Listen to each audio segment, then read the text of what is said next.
Merci de nous avoir rejoints pour assister à ces tables rondes consacrées à la place qu'occupe la filière nucléaire dans la région Île-de-France. Cet événement, il est organisé par la SFEN en collaboration avec le GIFEN. Le GIFEN, c'est le groupement des industriels français du nucléaire. La SFEN, Société française d'énergie nucléaire, c'est une association scientifique qui réunit de nombreux experts pour développer et partager les connaissances avec toutes celles et ceux que le nucléaire intéresse et finalement pour faire avancer le nucléaire.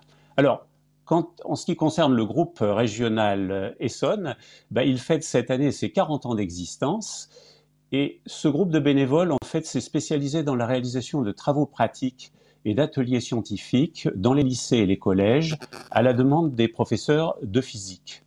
Alors nos sujets, bien sûr, ce sont la radioactivité, la physique des rayonnements, mais aussi le climat et l'énergie. Notre spécificité, c'est d'intervenir avec beaucoup de matériel, des détecteurs de rayonnement, bien entendu, mais également une chambre à brouillard, par exemple, qui permet aux élèves de voir de leurs propres yeux le flux de particules cosmiques qui nous traversent en permanence. C'est toujours extrêmement impressionnant. Nous utilisons aussi des petites maquettes fonctionnelles, par exemple de turbines à vapeur, d'éoliennes, de panneaux solaires, quand il s'agit de parler d'énergie. Alors, avec chaque année, en fait, nous sommes en interaction directe, par demi-classe ou par plus petits groupes, avec près de 3000 lycéens et collégiens dans une quinzaine d'établissements dans la région parisienne, où nous intervenons pour plusieurs jours généralement. Alors, ces interventions, c'est l'occasion d'échanges avec les élèves et leurs professeurs, à la fois sur des contenus scientifiques et techniques, mais aussi sur des messages indirects sur la science. Par exemple, faire comprendre que la science, elle est bien accessible à tous et qu'elle est à leur portée, à eux, les élèves et les collégiens, que la culture scientifique permet de mieux comprendre le monde qui nous entoure et que les métiers scientifiques sont variés, ils sont accessibles, on y trouve du travail et on peut s'y épanouir. Alors malheureusement, depuis un an, nous sommes au chômage puisque les lycées et les collèges ont été extrêmement contraints dans leur organisation par la pandémie, mais nous espérons bien redémarrer tout ça dès la rentrée prochaine en septembre. Alors je passe maintenant la parole à Valérie Faudon, déléguée générale de la SFEN, qui va animer cette table ronde. Bonjour, donc j'ai le grand plaisir d'animer cette session cet après-midi qui sera dédiée au nucléaire en Île-de-France. Et nous aurons donc deux sessions d'une heure, l'une consacrée aux dimensions énergie et environnement du nucléaire en Île-de-France, et puis l'autre consacrée aux dimensions emploi et formation. Donc pour ouvrir ces sessions, j'ai l'honneur d'inviter Madame Marie Lebec, députée de la 4e circonscription des Yvelines. Madame.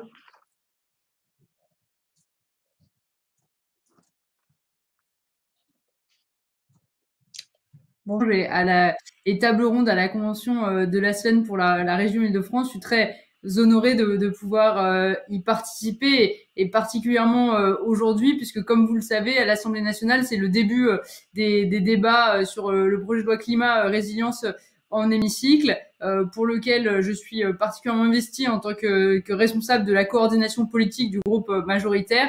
C'est aussi pourquoi je pourrais malheureusement pas rester très longtemps avec vous, mais je souhaitais vous dire quelques mots parce que l'Assemblée générale de la SFEN et la coïncidence avec le texte me semble particulièrement intéressante et pertinente.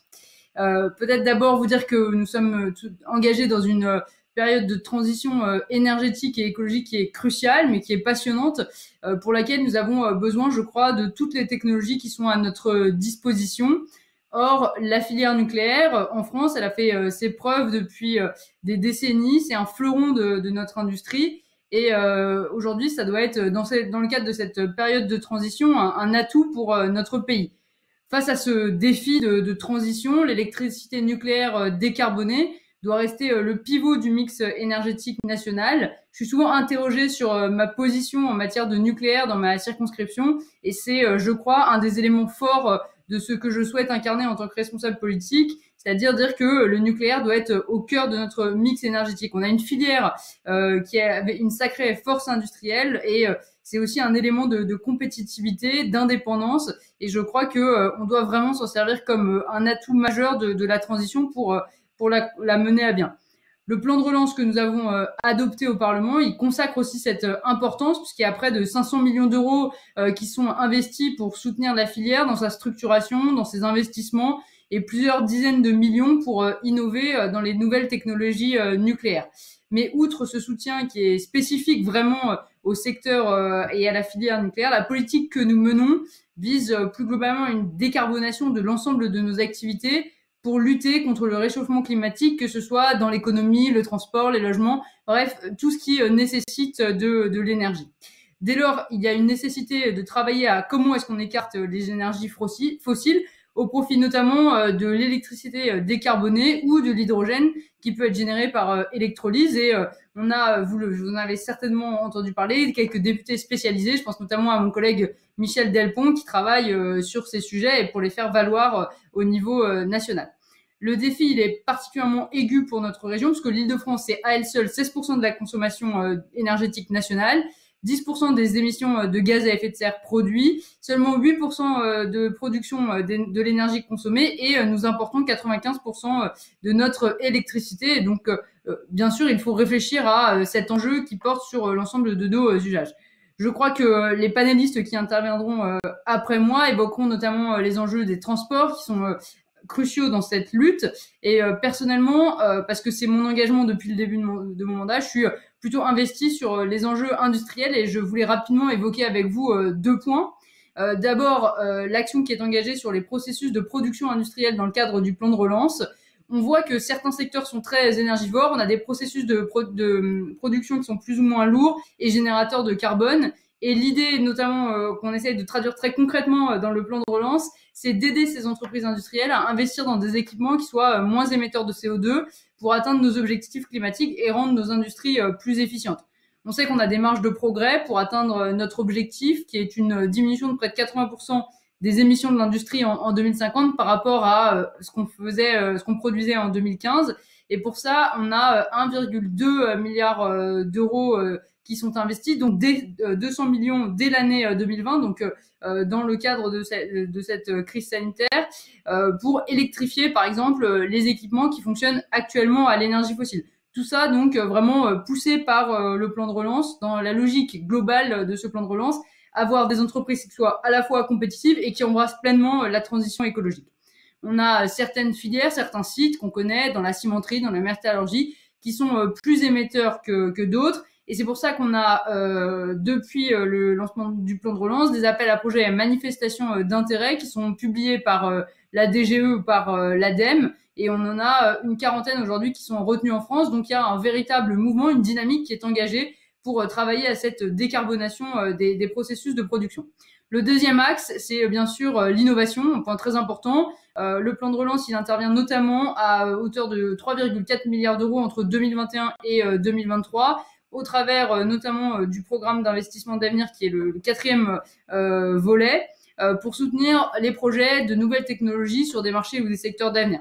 Je pense à la décarbonation, par exemple, de certaines filières, dans l'agroalimentaire, dans les mobilités, dans l'économie circulaire, ou même dans la ville durable, pour lesquelles l'électrification et l'hybridation, c'est souvent des solutions qui sont explorées et pour lesquelles le PIA remplira parfaitement cette mission de comment est-ce qu'on est innovant dans ces filières. Comme vous le savez, on a aussi les technologies hydrogènes qui sont désormais massivement soutenues avec 7 milliards d'euros. C'est une priorité pour la structuration d'une filière très électro-intensive qui pourra répondre à de nombreux défis. Je crois qu'on a vraiment, on fait vraiment le pari maintenant d'avoir le développement de l'hydrogène sur notre territoire et de le rendre aussi beaucoup plus à sortir du cadre de l'innovation pour le faire rentrer dans de beaucoup plus nombreux usages. On a plusieurs projets de production d'hydrogène qui sont à l'étude en Île-de-France, notamment dans le cadre des appels à projets de l'ADEME, et j'espère qu'on les verra se concrétiser bientôt, notamment dans les flottes de transport, bien sûr, c'est un usage qui paraît presque évident aujourd'hui, mais aussi dans nos industries. En matière industrielle et d'innovation, moi j'aimerais qu'on reconnaisse beaucoup plus la région Île-de-France comme une région d'importance stratégique. Je crois qu'on considère trop souvent que l'Île-de-France c'est un pôle touristique, c'est un pôle tertiaire, c'est un pôle de commerce, de finance, d'immobilier, de communication, et on en oublie en fait souvent que c'est une région qui est extrêmement pourvoyeuse en matière d'emploi industriel. Souvent, quand on parle par exemple d'emploi industriel, si on pense à des filières dans lesquelles on est très compétent, l'aéronautique ou le spatial, on va d'abord penser à l'Occitanie, à l'Aquitaine, et on pensera trop rarement à l'Île-de-France.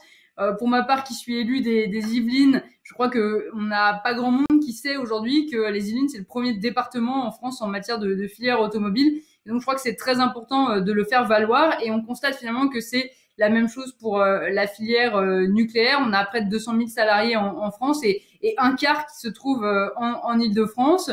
Je crois qu'il faut qu'on assume ce statut de fer de lance, particulièrement en matière de recherche et développement. On a des pôles d'excellence, on a Saclay, on a le CEA, EDF également. On a un ensemble d'écosystèmes d'innovation, mais également des centres industriels et d'expertise sur l'ensemble de notre région. Je crois qu'on doit se battre pour faire reconnaître la compétence et les compétences qui existent dans notre région.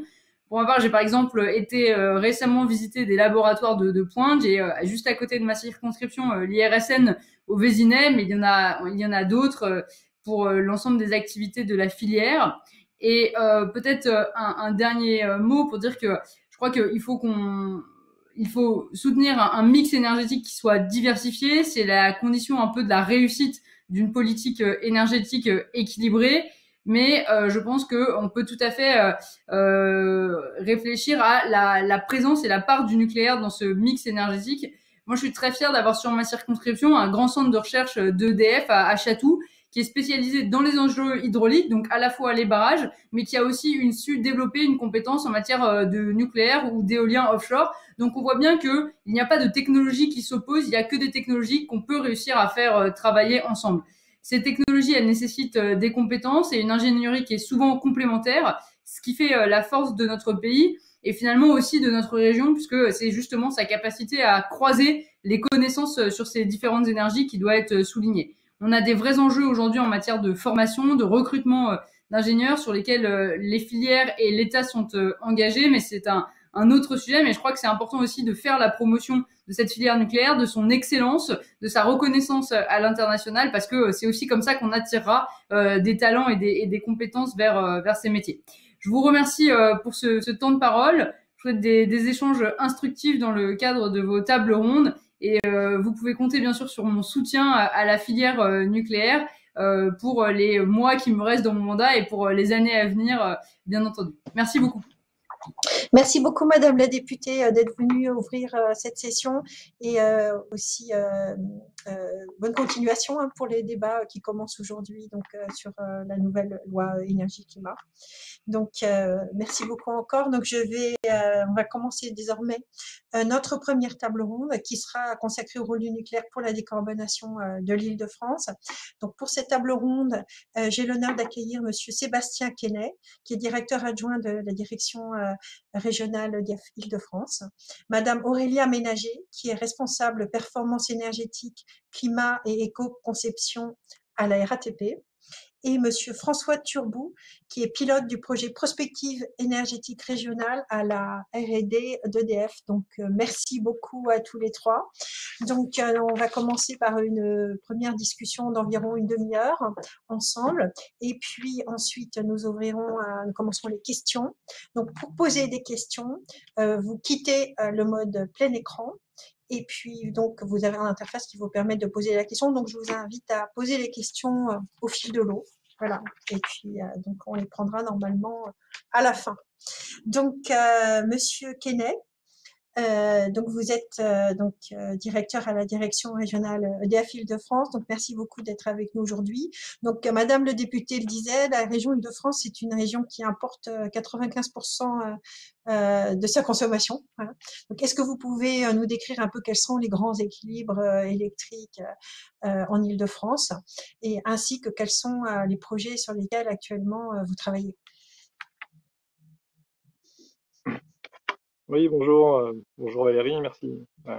Merci de m'avoir donné l'opportunité d'intervenir aujourd'hui. J'espère que tout le monde m'entend bien et que le son est correct malgré tout. C'est un grand homme que vous connaîtrez tous, j'espère, qui a dit construire, qu'il nous faut une énergétique neutre en CO2 en conciliant la préservation de la planète, le bien-être, le développement, grâce à de l'électricité, des solutions et des services innovants. Donc, la plupart d'entre vous ont reconnu Jean-Bernard Lévy qui citait, voilà, et la raison d'être du groupe EDF. Pourquoi je vous parle, avant de répondre directement à la question que vous me posez, Valérie, tout d'abord, ça fait suite à l'intervention de Madame Lebec. Hein.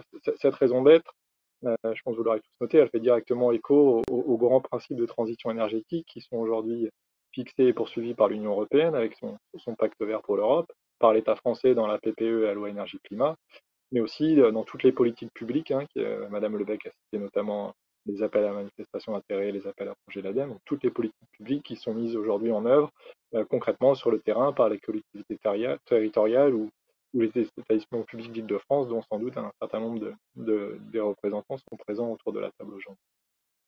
Et la deuxième raison pour laquelle effectivement, j'ai voulu vous citer cette raison d'être avant de commencer, c'est qu'elle voilà, elle met au centre du débat deux sujets importants, fondamentaux, qui sont l'homme et la planète, et un point qui les relie, qui est le CO2. Et voilà, c'est tout le sujet, tous les enjeux de la transition énergétique et de la table ronde qui nous réunit aujourd'hui. Donc avant de vous parler de mix électrique et de mix énergétique, effectivement, je voudrais vous parler de l'homme, de la planète, et donc des femmes et des hommes qui aujourd'hui qui vivent et qui travaillent en Île-de-France, puisque finalement les consommations énergétiques et les émissions de gaz à effet de serre qui vont avec, c'est purement et simplement le reflet de l'activité de vous, de nous, de tous les hommes et les femmes qui vivent et qui travaillent en Île-de-France. Donc ça me semble important, fondamental de bien comprendre quelles sont les particularités sociales, sociétales de notre région. Voilà. Et pour avoir dans le second temps en étudier quelles sont les conséquences sur le point de vue énergétique et électrique. Voilà. L'Île-de-France, hein, pour la plupart, vous y vivez, vous y travaillez. Et pour ceux qui sont comme moi plus très jeunes, hein, et qui ont mangé des petits pimous quand ils étaient plus petits, on pourrait résumer l'Île-de-France par c'est petit mais costaud. C'est petit, effectivement, c'est 2% du territoire. Mais sur ce 10% du territoire, on accueille un cinquième de la population du pays et on y crée quasiment un tiers du PIB. On a aujourd'hui 12 millions d'habitants et une croissance démographique importante. C'est une des seules régions où le solde naturel est extrêmement positif, compensé en partie par un solde migratoire, des flux de départ en région de population un peu plus âgée, mais en tout cas, voilà, une population très importante en croissance et un bassin d'emploi énorme de 6 millions de personnes, le plus gros bassin d'emploi européen. Un plus gros bassin d'emploi européen grâce à une population, Madame Lebec l'a dit aussi, très jeune, très formée, très qualifiée, avec quasiment un tiers de cadres en région, le double de la moyenne nationale, et une activité qui est quand même majoritairement orientée autour de services, quasiment 90% de la valeur ajoutée de la région qui se crée dans le secteur des services, et un petit peu moins dans le secteur de l'industrie ou l'agriculture, qui sont des secteurs un petit peu en retrait en Île-de-France au regard des autres régions. Mais derrière, effectivement, ces grands chiffres qui laissent penser que qui montrent que l'Île-de-France est une locomotive pour la région. L'Île-de-France, c'est aussi, vous le savez, je pense, vous le vivez tous, une terre de contrastes très importants qui viennent notablement compliquer l'équation.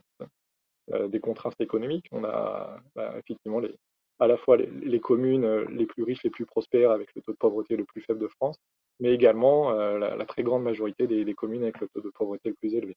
Aussi plein de contrastes sociologiques. Voilà, l'Île-de-France, c'est aussi bien Paris, avec de l'habitat ultra dense, des appartements petits, des gens qui se déplacent à pied ou en vélo, et qui sont chauffés via des réseaux de chaleur, et à l'extrême du département, de l'habitat individuel, des grandes maisons, des gens qui se déplacent quotidiennement en voiture, avec toutes les strates intermédiaires. Donc finalement, l'Île-de-France est une région extrêmement complexe et c'est indispensable de bien comprendre toute cette complexité pour faire aujourd'hui les bons choix qui permettront effectivement, dès maintenant, de réduire les émissions de carbone, car il est indispensable de les réduire dès maintenant. Je pense que François reviendra plus en détail. Si on veut remplir les objectifs de neutralité en carbone en 2050, c'est important d'agir aujourd'hui, car le carbone se stocke en permanence dans l'atmosphère et toutes nos actions d'aujourd'hui auront des répercussions pour les 30, 40, 50 années à venir. Et dernier point qui est important aussi de bien avoir en tête pour que la transition énergétique réussisse, il est indispensable aussi qu'elle soit équitable, inclusive et qu'elle embarque tout le monde. Au-delà effectivement des contrastes que j'ai cités, ces contrastes traduisent aussi beaucoup de disparités, d'inégalités qui ont encore été creusées par la crise sociale et sociétale qu'on a pu vivre. Donc venons-en maintenant effectivement au cœur du sujet, à l'aspect énergétique. Effectivement, l'Île-de-France, quand bien même elle a été frappée très durement, la région la plus durement frappée par la crise, ça reste effectivement une locomotive économique de la France, et donc ça se traduit par une consommation énergétique relativement intense. On a aujourd'hui 17% de la consommation énergétique qui est réalisée sur le territoire francilien. Cette consommation, elle se répartit à part à peu près égale sur trois vecteurs, le pétrole, le gaz et l'électricité. Donc on a environ, chacun de ces vecteurs pèse à peu près pour 30% de la consommation énergétique de la région. En revanche, ces émissions, toute cette activité génère évidemment des émissions de gaz à effet de serre, au premier lieu du CO2. On a chaque année l'équivalent d'à peu près 40 millions de tonnes de CO2 qui sont émises sur le territoire. Madame Lebec l'a dit, ça représente à peu près 10% du volume des émissions nationales. Mais si je vous ai dit que la consommation était équirépartie sur les trois vecteurs, pétrole, gaz et électricité, mais par contre, si on s'intéresse cette fois aux émissions, là, l'équation est fondamentalement différente. On a pour le coup les énergies fossiles qui se taillent la part du lion, avec plus de 80% des émissions qui sont causées par le pétrole et le gaz. Quand l'électricité, là, ne pèse plus que pour 10%. Un grand nombre de spécialistes sont sans doute autour de la table aujourd'hui. Vous aurez toutes et tous compris que ça est en particulier dû au fait que nous disposons en France d'une électricité, d'un mix électrique très faiblement carboné. Si on regarde cette fois les usages, l'Île-de-France se démarque là aussi cette fois assez notablement du reste du territoire français. On a aujourd'hui effectivement en premier lieu le secteur du bâtiment, le bâtiment résidentiel, les bâtiments tertiaires, qui aujourd'hui sont responsables de près de la moitié des émissions de gaz à effet de serre de la région. Ces émissions, elles sont principalement concentrées dans les logements, les bâtiments tertiaires de proches, de petites et de grandes couronnes. Pourquoi? Parce que dans ces zones, on a à la fois une densité de population qui reste importante, comparée aux zones urbaines et périurbaines, un peu moins forte qu'à Paris, mais qui reste très importante, et un niveau individuel d'émissions qui est relativement élevé, puisque effectivement, ces émissions sont concentrées sur les besoins thermiques de ces logements. Donc le chauffage, l'eau chaude sanitaire, qui sont dans ces logements majoritairement produites à partir de sources d'énergie fossile et émettrices de gaz à effet de serre. 50% des émissions sur le secteur sur le secteur du bâtiment résidentiel. Deuxième secteur à l'origine d'une grande partie des émissions, c'est celui des transports. Avec deux particularités pour la région. La première, effectivement, elle est plutôt positive, et sans doute que l'intervenant suivant de la table ronde y reviendra plus largement. On a une région dans laquelle les transports en commun sont très largement présents. On a aujourd'hui plus d'un quart des kilomètres parcourus en région qui sont faits via le train en sens large, c'est-à-dire le RER, le train de banlieue, le métro, donc la voie ferrée. C'est un secteur qui a déjà largement, il y a un certain nombre d'années, entraîné sa décarbonation. Et donc une part du véhicule individuel qui est beaucoup plus réduite. Seulement un peu plus de la moitié des kilomètres parcourus en Île-de-France le sont avec des véhicules individuels, en comparaison à 80% sur le total de la France. Voilà. Pour autant, on a quand même un tiers des émissions de la région qui se situe dans le secteur des transports, et les trois quarts sur le secteur routier. Donc, peu de transports en véhicule, mais des transports responsables d'une grosse partie des émissions. Effectivement, et le dernier secteur, c'est le secteur industriel, qui aujourd'hui est responsable de 10% des émissions pour les raisons évoquées précédemment. J'en dis pas plus sur le sujet, mais on voit effectivement poindre là déjà un certain nombre de leviers pour décarboner le mix énergétique en région, que les intervenants suivants creuseront très certainement, et sur lesquels on pourra revenir un peu plus tard dans la phase de questions-réponses. Et pour venir, effectivement, je vais enfin, Valérie, répondre à votre question sur quel est le parc de production aujourd'hui en Île-de-France. Le parc de production électrique, Madame Lebec l'a également dévoilé, il est aujourd'hui peu développé. Alors en nombre, si on compte en nombre, on a 18 000 installations de production en Île-de-France, donc relativement conséquent. Vous l'aurez tous deviné, la très très grande majorité de ces installations, c'est des installations photovoltaïques sur toiture, mais c'est des petites installations. Si on raisonne cette fois en termes de puissance, totalité de ces 18 000 installations photovoltaïques, ou presque, ne cumule que 150 MW de puissance installée. On a également quelques éoliennes, une centaine de mégawatts d'installations éoliennes installées en région, aux confins de la région. Elles sont quasiment toutes dans le sud de l'Île-de-France, donc dans le sud de l'Essonne, dans le sud de la Seine-et-Marne, avec par exemple le parc éolien d'Allainville, mis en service récemment par notre entité EDF Renouvelable. En revanche, si on s'intéresse à la grosse part de la puissance installée et de l'énergie produite, depuis la fermeture récente des centrales thermiques conventionnelles du groupe EDF, l'immense majorité de la puissance et de l'énergie injectée et produite en région l'est par des installations de cogénération. Des installations de cogénération qui sont pour la plupart alimentées à partir de gaz naturel, mais qui peuvent l'être également par de la biomasse, par du biogaz, par des déchets. Ces installations, elles injectent de l'électricité dans leur réseau, mais ce n'est pas leur vocation première. Leur vocation première, c'est de produire de la vapeur, de la chaleur, durant les mois d'hiver principalement, à destination d'un réseau de chauffage urbain, d'un hôpital ou d'autres types de bâtiments. Et elles injectent, l'électricité n'est qu'un coproduit de leur processus. Au total, effectivement, la production électrique en région s'élève à 3 TWh pour une consommation qui ces dernières années était entre 65 et 70 TWh. Mais c'est pas une difficulté puisque, entre guillemets, en contrepartie, la région bénéficie d'une position très privilégiée au sein du système électrique européen qui lui permet de bénéficier de toute l'énergie dont elle a besoin à tout moment, notamment de l'énergie du CNPE de Nogent, qui n'est pas situé géographiquement en Ile-de-France, mais les électrons ne s'intéressent pas trop aux frontières administratives. Et voilà, ce CNPE injecte au cours de l'année en moyenne 18 TWh, ce qui n'est pas loin d'être la totalité de la consommation du secteur résidentiel en Ile-de-France.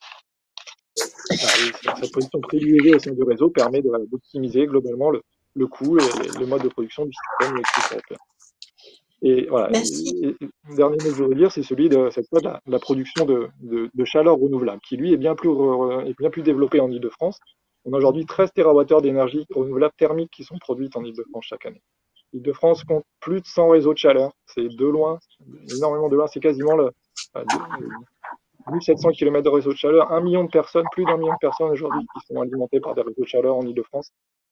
C'est autant que dans tout le reste de la France. Donc, c'est une région qui est de loin leader. Donc, et ces réseaux de chaleur, ils sont alimentés par des filières que chacun d'entre nous connaît, de la biomasse, des ordures ménagères, dont effectivement notre filiale Dalca est l'un des principaux propriétaires et exploitants du parc, mais aussi dans une filière spécifique à la région qui est la géothermie. C'est peut-être un petit peu moins connu, mais on a aujourd'hui plus de 250 000 personnes en Île-de-France qui se chauffent par une énergie renouvelable, mais pas de gaz à effet de serre, qui est la géothermie. Et une autre filière aussi que je voulais mentionner, qui est celle des pompes à chaleur, qui aujourd'hui est développée quasiment uniquement dans le secteur tertiaire, mais qui produit déjà plus d'1 TWh d'énergie renouvelable. 1 TWh, si vous vous bien, c'est la totalité aussi. C'est une énergie équivalente à la totalité des ENR électriques de la région. Je vous propose, Sébastien, on va y revenir dans la... est énorme, qui nécessite d'être investigué. Merci beaucoup, Sébastien. Je pense qu'on va revenir sur toutes ces questions très intéressantes dans les présentations qui vont suivre et puis aussi dans la partie sur les questions-réponses. Donc, je voudrais passer la parole à Madame Aurélia Ménassé, qui est responsable performance énergétique, climat et conception à la RATP, pour prendre un cas concret d'un grand consommateur d'électricité et aussi d'une organisation qui contribue à décarboner beaucoup l'Île-de-France. Donc, quel est présentez peut-être un peu votre activité et puis aussi, quelle est votre stratégie de décarbonation? Oui, bonjour, merci beaucoup et merci beaucoup. Je suis ravie d'être avec vous cet après-midi pour échanger sur cette question centrale de la neutralité carbone. Alors effectivement, je peux peut-être commencer par rappeler quelques grandes idées sur le groupe RATP, même si je pense que, en tous les cas, les participants d'Île-de-France nous connaissent bien. On est peut-être un partenaire de leur quotidien. Donc le groupe RATP est présent aujourd'hui dans 13 pays dans le monde et transporte chaque jour 16 millions de personnes. Donc on le sait pas, je pense que peut-être vous nous connaissez plutôt en Île-de-France. En Île-de-France, c'est 12 millions de personnes que l'on transporte chaque jour. Et le groupe RATP compte donc 64 000 collaborateurs partout dans le monde. On a la particularité aussi en Île-de-France d'exploiter le réseau de transport ferroviaire et donc d'être gestionnaire du réseau de transport ferroviaire, donc les lignes de métro. Donc on a 200 km de lignes de métro, 200 km de lignes RER, et puis à peu près 369 gares et stations et 100 km de lignes de tramway également. Donc ça, c'est une de nos spécificités pour l'Île-de-France. Et puis effectivement, quelques chiffres clés que j'avais voulu vous partager là, qui apparaissent sur l'écran, spécifiquement pour l'Île-de-France, pour vous présenter les enjeux de l'énergie pour la RATP. Pour transporter donc ces 12 millions de personnes chaque jour, on consomme 1,4 TWh d'électricité par an. Donc on est quand même un grand consommateur d'énergie en Île-de-France. Et 85 millions de litres de gazole. Alors, ce ne sont pas nos seules sources d'énergie. On consomme une dizaine de sources d'énergie, mais là, je voulais vraiment vous parler des sources les plus importantes que l'on consomme, donc l'électricité et le gazole. Et vous voyez, en fait, effectivement, 75%, enfin 74% de cette consommation d'énergie est due à la circulation, donc pour vraiment transporter la circulation des métros, tramways, RER et bus, bien sûr. Après, vous avez la partie gare et station. Donc on consomme essentiellement de l'électricité dans les gares et les stations, donc 369 gares et stations. Vous avez des consommations pour la partie bâtiment, donc on distingue ce qui est plutôt bâtiment industriel, donc on va avoir des ateliers de maintenance des trains, des centres bus, donc on remise les centres bus et puis on les maintient.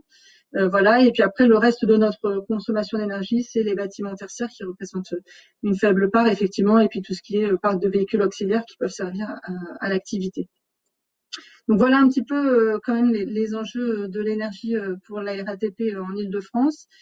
Et pour nous, sur cette question de la neutralité carbone, ça a été dit un petit peu par l'intervenant avant, notre première responsabilité et notre premier rôle, c'est de proposer des transports collectifs performants et bas carbone et de continuer de le faire pour continuer à décarboner de manière générale les émissions de CO2 en Île-de-France. Vous voyez là les chiffres qui apparaissent, ils sont assez explicites. Si vous êtes en Île-de-France et vous parcourez 1 km en voiture, vous allez émettre 213 grammes de CO2. Si vous faites la même distance, mais en RER ou en métro, vous allez émettre moins de 3 grammes de CO2. Et ça, en tous les cas, pour les chiffres sur la partie Île-de-France, ce sont les chiffres des consommations réelles de la RATP qu'on met à jour chaque année. Donc, développer le recours au transport collectif, encore plus en Île-de-France, mais aussi dans toutes les régions et sur le territoire national, c'est un des objectifs de la stratégie nationale bas carbone pour la décarbonation des transports. Les enjeux, et ça a été dit aussi par le premier intervenant, c'est maintenant qu'il faut agir et les enjeux sont importants puisque sur les transports, le chiffre, en fait, c'est une trajectoire de décarbonation complète qu'il faut entamer. On avait une référence qui était de 150 millions de tonnes de CO2 d'une manière globale. Là, je parle pour tous les transports, que ce soit marchandises ou personnes.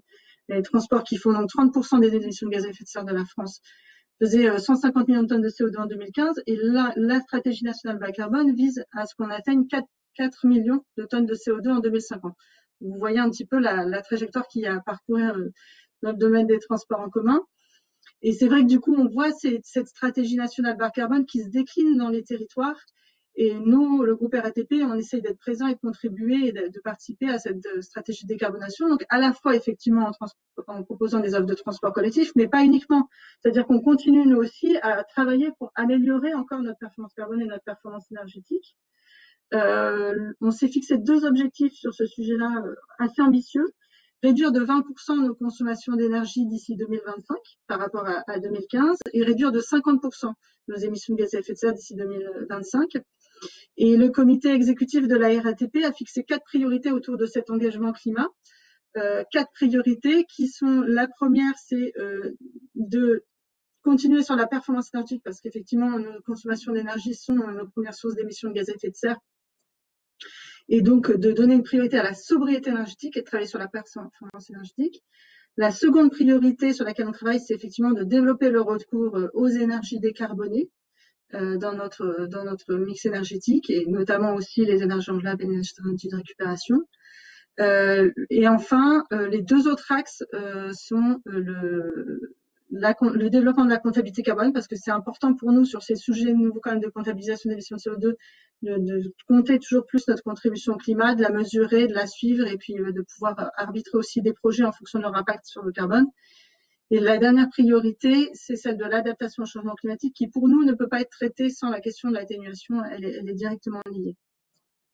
Et donc là, il y a une slide qui est apparue effectivement pour appuyer mon propos, c'est celle du projet BUS 2025, qui est notre projet le plus impactant sur notre trajectoire de réduction des émissions de CO2, puisqu'en fait, actuellement, je vous ai montré tout à l'heure les chiffres, le bus, dans nos consommations d'énergie, il représente 36% de nos consommations d'énergie, donc c'est une part non négligeable, mais en revanche, il représente 72% de nos émissions de gaz à effet de serre. Donc, il était primordial pour nous d'agir sur la transition énergétique du parc bus.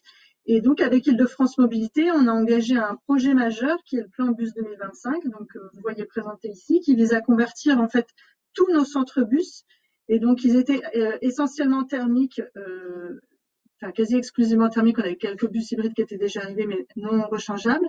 Et donc, on est en train de tous les convertir. C'est un projet industriel majeur pour passer. Donc, à terme, on aura une flotte de bus en Île-de-France qui sera exclusivement consacré, qui sera exclusivement au biogène-D et à l'électrique.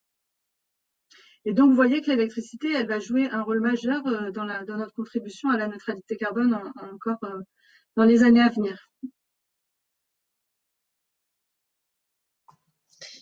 Merci beaucoup. Donc, on va y revenir, hein, et je vous incite à envoyer vos questions, hein, comme je le disais. Pour envoyer des questions, vous quittez le mode plein écran et ensuite vous avez une interface qui vous permet de poser des questions au fil de la conversation. Donc, je voudrais maintenant passer la parole à François Turboux de la R&D d'EDF. Donc, François, vous avez mené un projet avec la région Île-de-France qui vise à la neutralité carbone. Donc, est-ce que vous pouvez nous décrire un peu ce projet, puisque Sébastien a décrit un petit peu l'état des lieux de la région aujourd'hui. Comment décarboner l'Île-de-France? Merci Valérie de m'avoir invité. Bonjour à tous et à toutes. Vous mentionnez une étude que nous avons réalisée avec des différents partenaires en région de prospective énergétique. Voilà quelques enseignements que nous avons pu tirer de cette étude. Le premier enseignement, c'est que le challenge énergétique numéro 1 de l'Île-de-France, sans surprise, c'est la décarbonation des énergies utilisées dans la région pour lutter contre le changement climatique. Et donc, à l'issue de cette étude, voilà 4 grands enseignements que je souhaiterais partager avec vous autour de ce thème. Le premier point, c'est l'urgence climatique. C'est mentionné par Sébastien Koenig tout à l'heure, qui oblige à décarboner dès maintenant la consommation énergétique. Le deuxième point, un point positif, c'est que l'électrification est justement un levier efficace pour décarboner dès maintenant l'Île-de-France. Le troisième point, un autre point positif, c'est que la solidarité du système électrique en France permettra bien à l'Île-de-France d'électrifier sa consommation énergétique et dans le même temps de développer sa production renouvelable électrique. Et le dernier point que nous pouvons sortir de cette étude, c'est qu'il faut mobiliser tous les autres leviers disponibles pour atteindre la neutralité carbone, car cet objectif est difficile à atteindre. Donc, avant que je développe ces 4 points, je voulais revenir sur rappeler quelles sont les émissions de gaz à effet de serre sur le territoire francilien qui ont été décrites par Sébastien Koenig. Donc, le premier secteur, c'est le secteur des bâtiments résidentiels et tertiaires qui représente 50% des émissions, principalement chauffage ou chaude sanitaire. Le deuxième secteur, c'est les transports qui représentent un tiers des émissions, très majoritairement routiers. Donc, une telle concentration des émissions sur ces 2 secteurs, c'est vraiment une spécificité de l'Île-de-France. Mais c'est aussi un atout car il existe des solutions disponibles pour décarboner ces 2 secteurs. Donc maintenant, je reviens sur ces 4 points. Donc le premier point à mentionner, c'est l'urgence climatique qui oblige à décarboner dès maintenant la consommation énergétique. Donc le premier point, c'est sans politique climatique efficace. Météo France estime que la température en Île-de-France augmentera de 1,5 degré tous les 10 ans au-delà de 2050. La question à se poser, c'est qu'est-ce qu'on entend au juste par une politique climatique efficace? Et dans ce cas-là, ce qu'il faut bien avoir en tête, c'est que le CO2 reste en moyenne plus de 100 ans dans l'atmosphère. Et donc, le vrai enjeu, ce n'est pas uniquement le niveau des émissions à 2050, mais la réduction des émissions de CO2 cumulées dans le temps. Et donc, il nous faut privilégier des solutions permettant de décarboner dès maintenant. Donc ça, c'est le premier point, l'urgence climatique.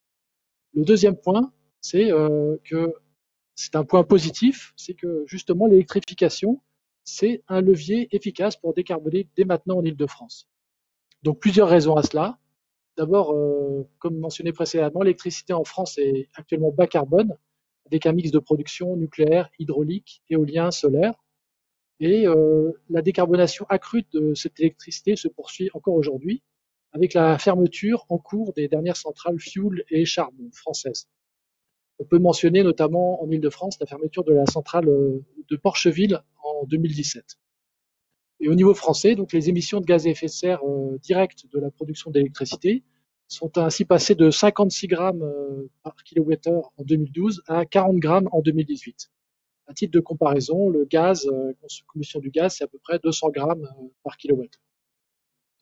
Deuxièmement, pourquoi l'électricité est un levier intéressant, c'est qu'elle restera bas carbone, quelle que soit l'évolution du mix de production électrique dans les prochaines décennies, parce que tout ce qui compose, nucléaire et renouvelable, sont bas carbone. Donc c'est un vecteur sans regret. Troisièmement, les technologies électriques existent dès maintenant pour décarboner massivement les consommations dans les deux secteurs principaux émetteurs en Île-de-France, les véhicules électriques dans le transport, les pompes à chaleur dans les bâtiments. Enfin, le rendement des véhicules électriques et des pompes à chaleur est 3 à 4 fois plus élevé que leur équivalent thermique. Par exemple, un moteur thermique a ainsi une efficacité de 20 à 25%, alors qu'un moteur électrique, c'est de l'ordre de 80%. Voilà, donc une efficacité énergétique très intéressante. Et cerise sur le gâteau, pour l'Île-de-France, l'utilisation de ces technologies électriques s'accompagnerait également d'une amélioration notable de la qualité de l'air, les oxydes d'azote, les particules fines, qui est une problématique centrale en Île-de-France, la qualité de l'air, compte tenu de la densité à Paris et en banlieue. Donc au total, ce qu'on peut retenir, c'est que électrifier est une solution incontournable qui permettra des gains d'émissions conséquents dès maintenant, ainsi que des gains en consommation d'énergie. Donc tout ça, ce n'est pas une lobby d'électriciens, une lobby d'EDF, car électrifier, c'est ce que préconise le GIEC au niveau mondial. Et en France, la stratégie nationale bas carbone a pour objectif de faire passer la part de l'électricité dans la consommation énergétique de 25% à 50% d'ici 2050. Donc selon nos calculs réalisés dans l'étude, pour l'Île-de-France, la part de l'électricité en Île-de-France pourrait elle aussi doubler, passant de 30% actuellement à 60% en 2050. Mais grâce aux technologies efficaces citées précédemment, la consommation électrique de la région n'augmenterait dans le même temps que de 20% environ. Voilà, donc le deuxième point, l'électrification. Le troisième point, et c'est un bon point également, c'est que la solidarité du système électrique français permettrait bien à l'Île-de-France d'électrifier sa consommation énergétique et dans le même temps de développer sa production renouvelable électrique régionale. Donc actuellement, le premier constat qu'on peut faire, c'est que la production électrique en Île-de-France est très inférieure à la consommation, comme souligné par Sébastien Quenet. La solidarité du système électrique français permet de gérer la consommation électrique de la région en important les productions électriques du reste du territoire français. Donc, ce réseau électrique et le mix de production français permettent d'ailleurs également de bénéficier d'une électricité parmi les moins chères d'Europe sur tout le territoire. Voilà. Donc, grâce à ce réseau électrique robuste autour de la région, l'Île-de-France continuera de bénéficier de cette solidarité malgré une consommation électrique en hausse à horizon 2050, comme vu précédemment. Et toujours grâce à ce système électrique français et européen, nous avons pu calculer qu'il serait possible de gérer l'ajout d'électricité renouvelable non pilotable en Île-de-France, mais aussi dans les autres régions françaises, car il n'y a pas que l'Île-de-France qui s'intéresse aux énergies renouvelables électriques, d'ici 2035. En Île-de-France, cette électricité renouvelable concernera principalement le photovoltaïque en toiture. Le dernier point que je voulais souligner, puisque nous avons beaucoup parlé d'électricité, c'est qu'il faut aussi mobiliser tous les autres leviers pour atteindre la neutralité carbone, car cet objectif de neutralité carbone est difficile à atteindre. Donc il y a différents leviers qui doivent être activés en parallèle pour atteindre rapidement cette neutralité carbone. L'évolution des comportements, l'aménagement du territoire, l'électrification des usages, donc l'efficacité énergétique, les bioénergies. Et l'intérêt, c'est de placer au mieux chacun de ces leviers en fonction des potentiels et des coûts. Je prendrai juste 3 exemples qui concernent plus particulièrement l'Île-de-France. Dans le transport, des comportements plus sobres en carbone, comme le télétravail, le covoiturage, l'aménagement du territoire au sens large, par densification de l'habitat, un usage accru du vélo, le report vers les transports en commun électrifiés, pourrait faire baisser les émissions du transport local jusqu'à 40% en Île-de-France. Donc ce niveau de baisse important, c'est une vraie spécificité de l'Île-de-France à cause de la densité de la population de la région. Deuxième exemple de levier cité par Sébastien Quenet, c'est les réseaux de chaleur. Déjà beaucoup plus présents en Île-de-France que dans le reste de la France, encore une fois à cause de la densité de population, mais à cause des gisements de géothermie importants. Ces réseaux de chaleur se décarbonent actuellement et ça peut fournir des leviers pertinents de décarbonation. Un dernier exemple de levier, c'est les pompes à chaleur pour le chauffage et qui pourraient représenter plus de 10 TWh d'énergie renouvelable thermique en 2050 contre environ 1 TWh d'aujourd'hui. Donc une multiplication par 10 de la part renouvelable des pompes à chaleur. Voilà. Donc, en synthèse, sur cette étude réalisée en Île-de-France, cette étude prospective, je voudrais vous rappeler 4 points que je viens de développer concernant l'avenir énergétique de l'Île-de-France face à l'objectif de neutralité carbone. Donc, le premier point, c'est l'urgence climatique qui nous oblige à trouver des solutions dès aujourd'hui pour décarboner la consommation énergétique. Le deuxième point, c'est que l'électrification est un levier efficace et même incontournable pour décarboner dès maintenant, car, comme je l'ai dit, l'électricité est déjà bas carbone et les technologies électriques existent dès maintenant pour décarboner. Le troisième point, c'est que la solidarité du système électrique français et la robustesse du réseau électrique autour de la région d'Île-de-France permettra bien à l'Île-de-France d'électrifier sa consommation énergétique et dans le même temps de développer la production renouvelable électrique régionale. Le dernier point que j'ai mentionné, c'est qu'il faudra mobiliser tous les autres leviers disponibles pour atteindre la neutralité carbone, car c'est un objectif très difficile à atteindre. Et sur l'ensemble de ces leviers, EDF et ses filiales accompagnent d'ailleurs les collectivités territoriales et les clients. Je peux mentionner les réseaux de chaleur, les pompes à chaleur, l'efficacité énergétique dans l'industrie, l'hydrogène électroélectrique pour l'industrie ou le transport lourd, où EDF est présent. Donc, comme nous venons de voir, des solutions existent aujourd'hui pour décarboner. Donc, en synthèse de l'étude que nous avons réalisée, en activant au mieux les différents leviers aujourd'hui disponibles, notamment l'électrification, nous avons calculé qu'il serait possible de diviser par 5 les émissions énergétiques en Île-de-France et de diminuer de 40% la consommation énergétique finale, qui est d'ailleurs l'objectif de la stratégie énergie-climat décidée par la région en 2019. Donc, ce n'est que de la prospective pour le moment, mais c'est déjà une bonne nouvelle. Merci beaucoup, François. Donc, on va commencer la session de questions-réponses. Donc, je rappelle encore les instructions. Donc, vous sortez du mode plein écran et donc, vous allez dans l'interface, vous posez des questions et elles m'arrivent en fait sur un deuxième écran que j'ai où je les vois arriver. Donc, j'ai d'abord des questions sur la consommation, la hausse de la consommation d'électricité, qui est souvent un sujet un peu polémique dans les scénarios. Donc, j'ai bien compris que dans le schéma qui a été développé par vous et vos partenaires, François, on a bien à la fois une baisse très significative de la consommation d'énergie et une hausse de la consommation d'électricité. Donc, ça veut dire qu'en fait, on peut tout à fait baisser l'une tout en augmentant l'autre. C'est bien ça. Et ça, c'est lié oui.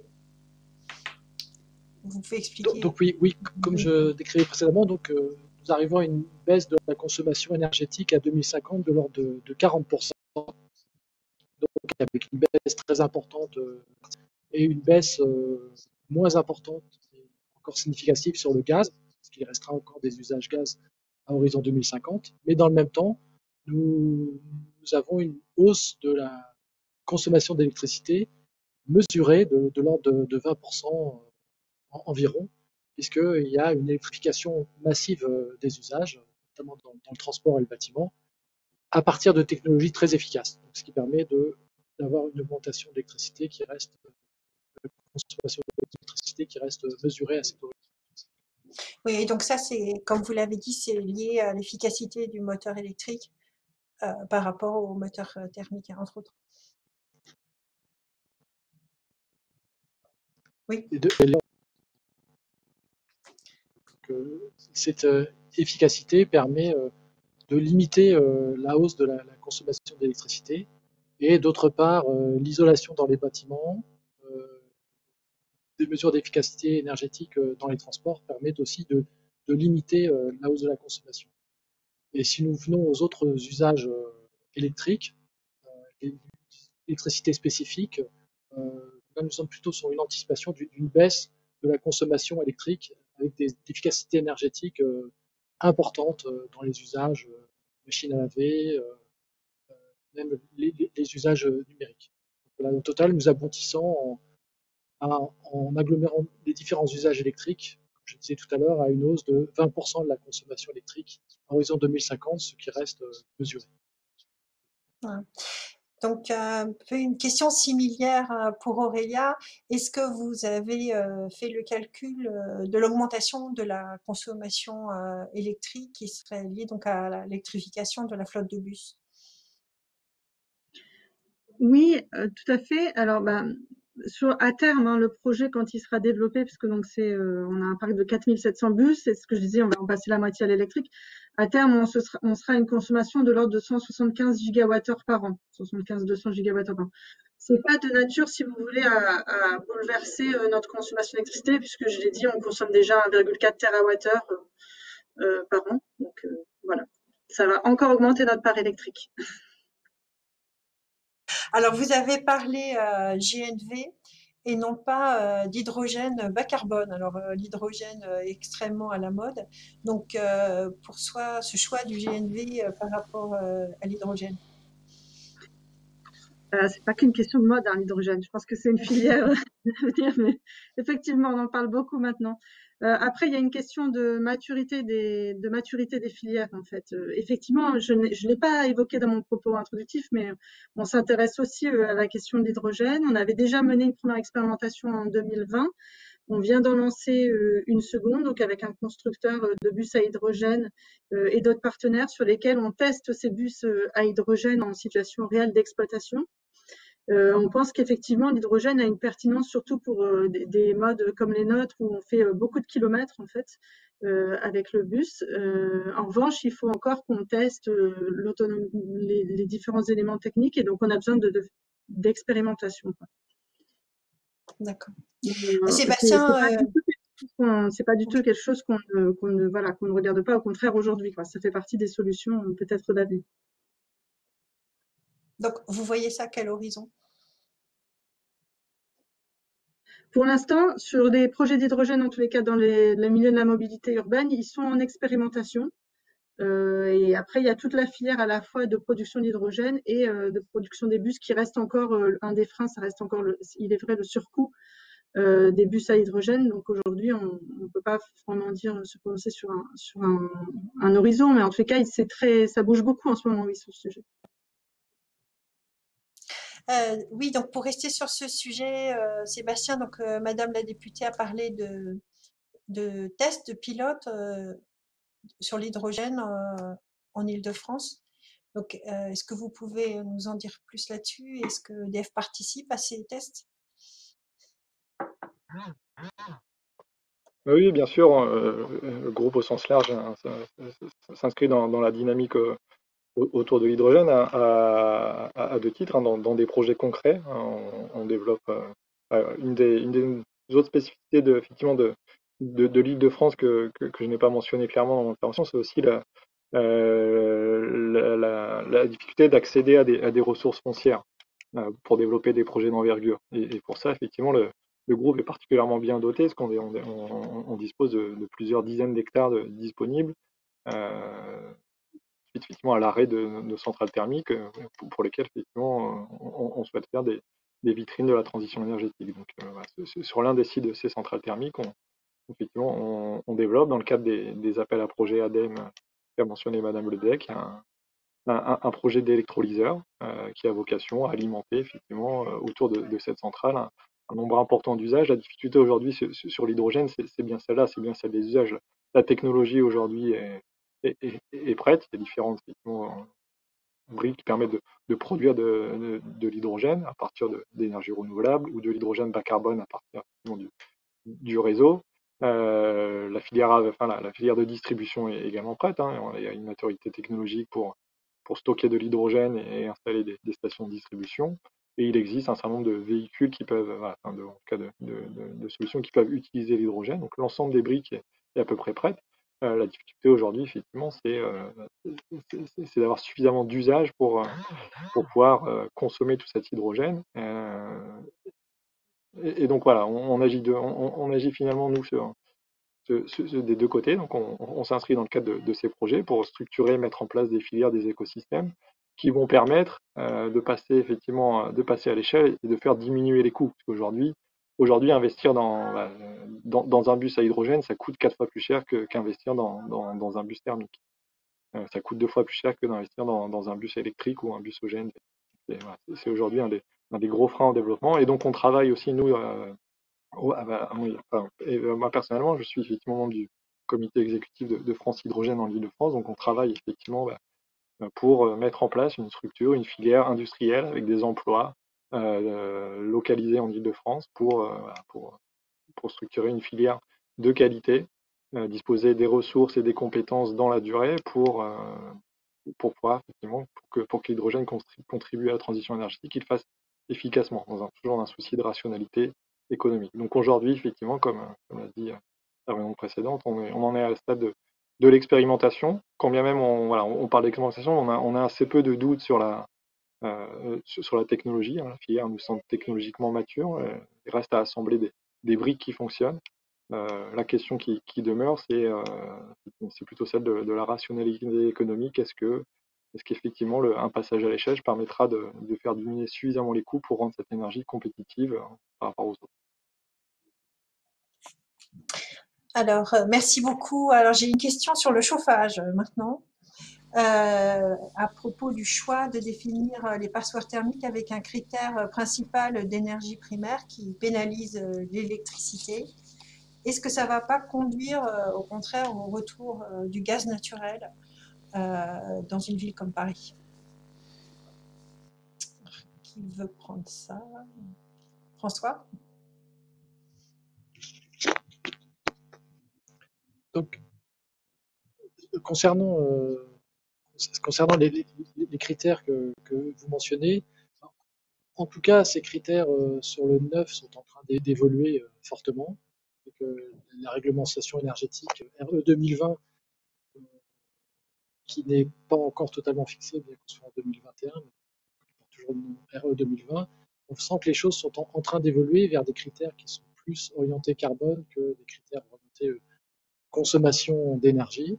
Donc, on espère que ces critères aussi vont évoluer dans l'ensemble de la filière vers des critères plus orientés carbone. Voilà. Donc, dans les résultats que j'ai présentés précédemment, nous avons essayé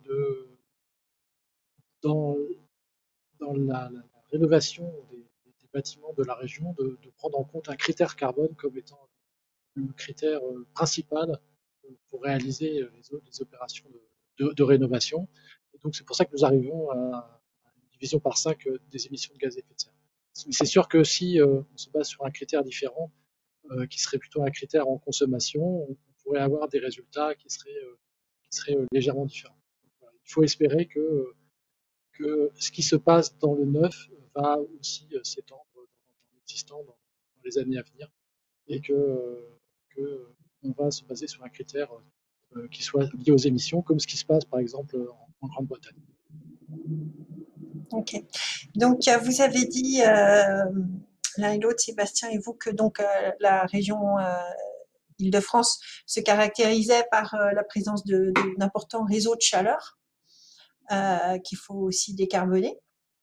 Donc, le nucléaire produit aussi de la chaleur. On voit que il y a des initiatives en Chine. On parle aussi de SMR pour faire de la chaleur urbaine. Donc, est-ce que c'est quelque chose qu'on pourrait envisager à terme ou pour l'instant les scénarios comment les scénarios décarbonent actuellement les réseaux de chaleur? Est-ce qu'il y a suffisamment de ressources pour décarboner les réseaux de chaleur?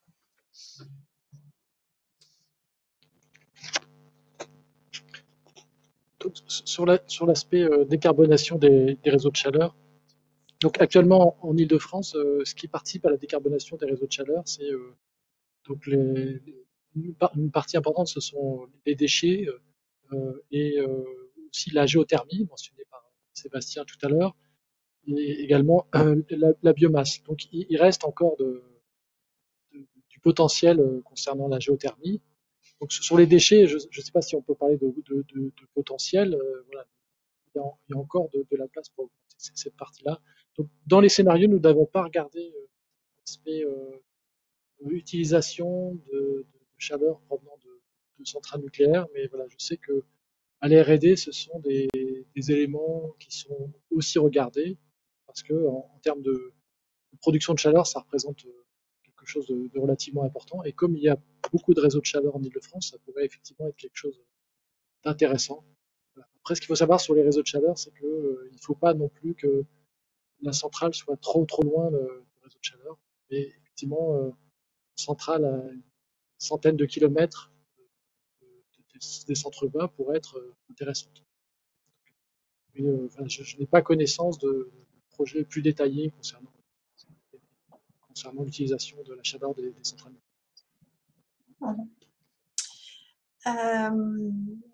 Alors j'ai une question concernant la sécurité d'approvisionnement électrique de l'Île-de-France.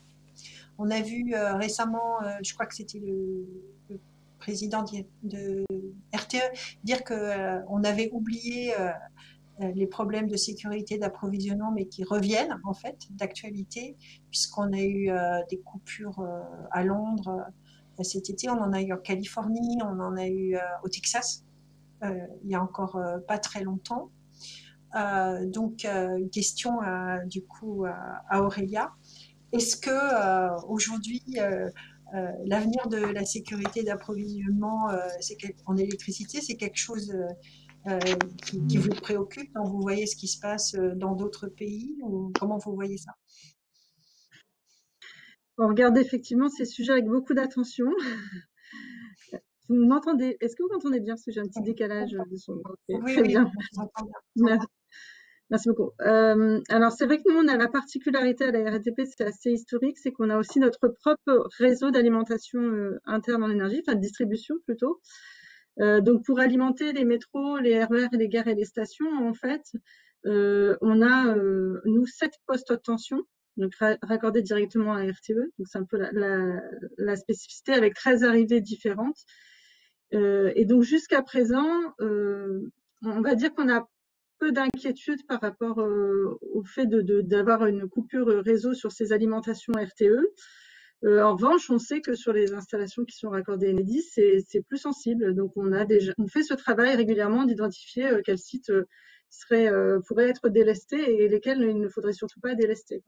Pour un opérateur comme nous, le plus grand risque, ce serait d'avoir une coupure d'électricité sur les stations, parce que autant dans un train, on peut avoir une petite coupure, mais on arrive à gérer le flux de personnes, autant si les personnes sont en station et que la station est plus éclairée, vous voyez, il peut y avoir un véritable danger.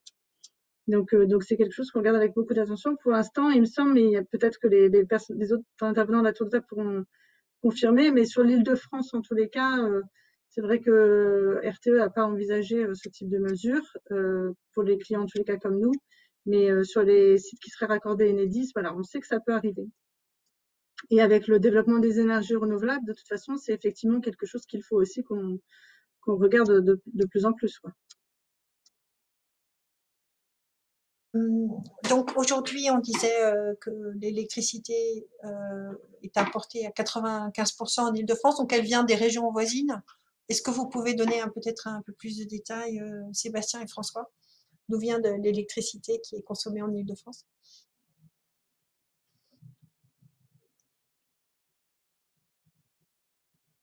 De Sébastien? façon très précise, il n'y a pas il y a pas de puce GPS sur les électrons effectivement pour indiquer d'où ils viennent. Et le flux change en permanence en fonction effectivement des équilibres. Le principe étant effectivement que l'énergie est produite à chaque fois au moment où à l'endroit où elle est disponible au moindre coût. Et ensuite, effectivement, on a la chance d'avoir un système extrêmement maillé qui permet ensuite d'acheminer l'électron des lieux de production vers les lieux de consommation. Enfin, ce qui est certain, c'est qu'effectivement, la région est majoritairement importatrice. A priori, des moyens de production qui sont situés les plus proches d'elle. Donc, j'ai cité tout à l'heure le CNPE de Nogent, et je pense que voilà, tous les CNPE qui sont situés à quelques centaines de kilomètres de la région parisienne contribuent aussi majoritairement à son alimentation. Et le réseau d'ailleurs de transport et de distribution a été historiquement construit pour acheminer l'électricité de ces lieux de production massive vers le lieu de consommation massive qui est l'Île-de-France. Donc on peut penser effectivement au CNPE de la côte normande ou du nord de la France, et bien sûr celui de Nogent. Loire aussi? Pardon?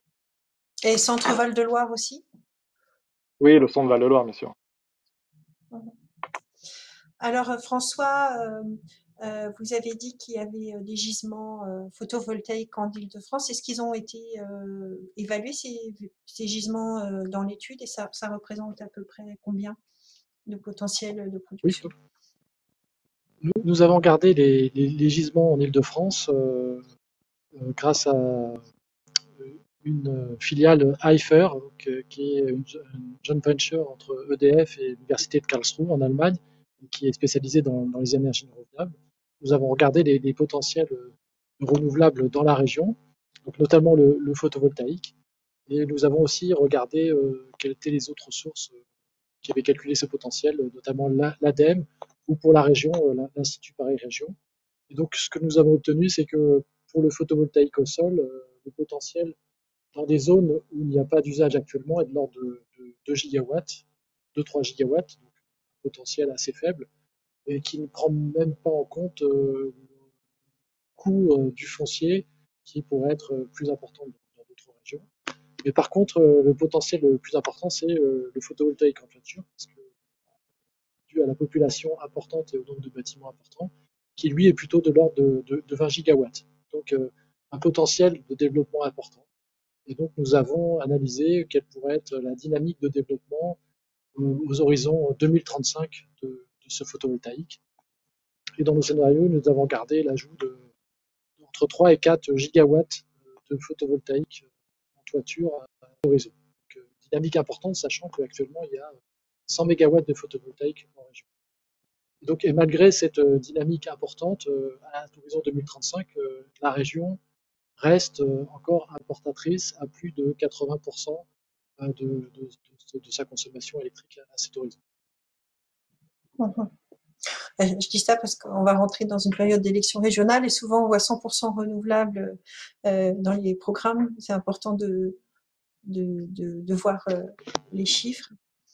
Alors j'ai une nouvelle question en termes sur la dynamique, en termes de dynamique oui. À 2035, c'est quelque chose de pas atteignable. Même en termes de potentiel, la région ne pourra jamais atteindre 100% d'électricité renouvelable sur son territoire. Alors j'ai une question. Est-ce que c'est possible d'installer des grosses pompes à chaleur en remplacement des chaudières gaz-fuel dans des logements collectifs? Quelles sont les contraintes?